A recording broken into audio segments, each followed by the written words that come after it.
Voici la tête d'affiche de cette nuit des champions. D'un côté, en short noir, le russe Ruslan Provodnikov, aussi appelé le Rocky de Sibérie, ancien champion du monde des super légers.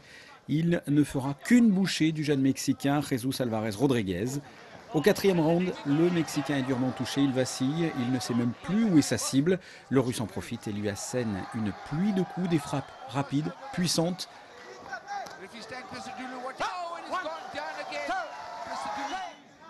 Rodriguez est asphyxié. Le juge préfère arrêter à juste titre le combat.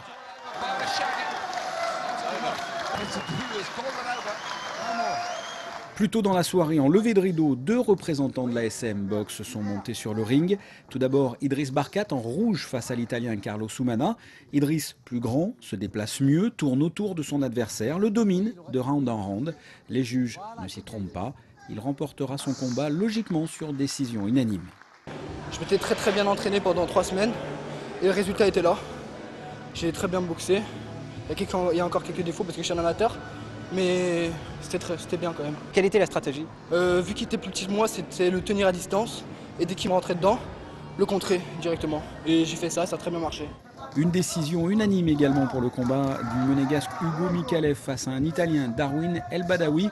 Hugo est vif, il pique comme une guêpe. La tirade de Cyrano de Bergerac lui va parfaitement.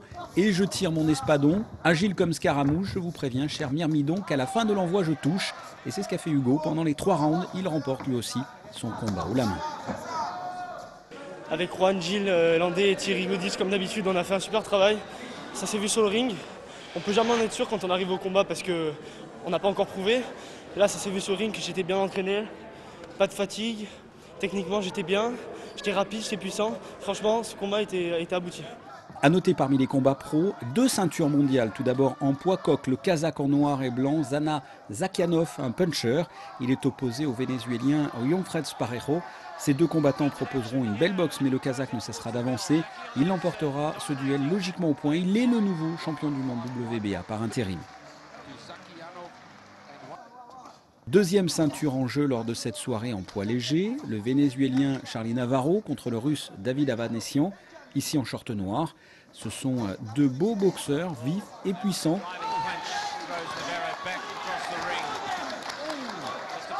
Ils se rendent coup pour coup jusqu'à la 9e reprise, où le Russe touche durement l'œil de son adversaire, qu'il ne peut pas reprendre. Le juge arrête le combat, la ceinture est pour David Avanessian.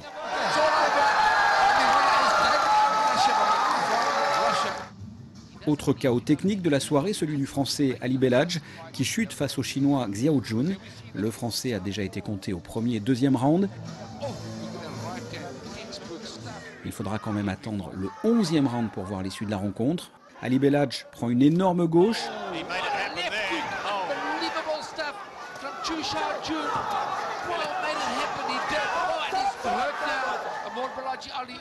Il est à nouveau compté, il est sonné.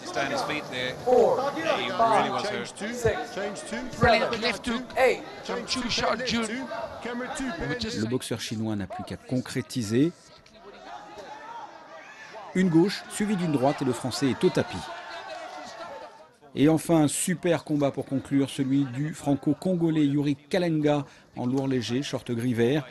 Une puissance incroyable. El Toro, au 9e round, va décrocher une gauche terrible à son adversaire, l'Argentin Roberto Bolonti, qui restera au tapis pendant quelques minutes.